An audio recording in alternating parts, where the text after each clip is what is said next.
संगिरि चेनेलखौ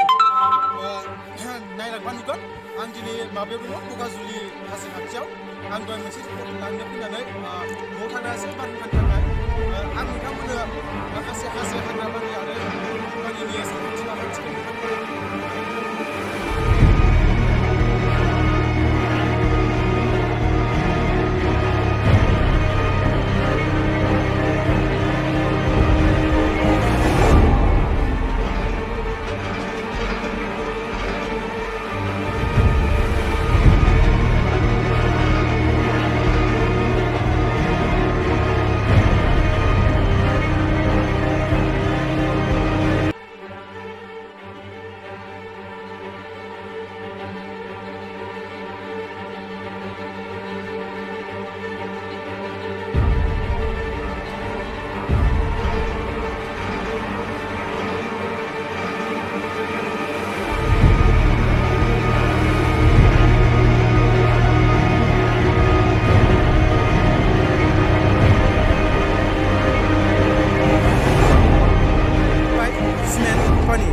silicon कम्पानिया बुङो बै थुङा खुनाया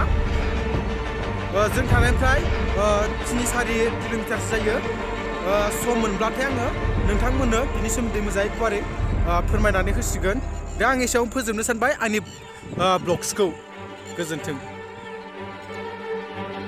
स' गाइस नोंथांमोना आंनि गोजाम संगिरि चेनेलखौ दासिमबो साबस्क्राइब खालामाखैबा साबस्क्राइब खालामना ला आरो लोगोसे बेल महरखौ थुनो दाबाव जेसेबां हायो एसेबां शेयार खालाम नोंथांमोना गोदान गोदान दावबायारिनि भिडिअस नुगोन आरो लाइक खालाम शेयार खालाम एसेयावनो गोजोन्थों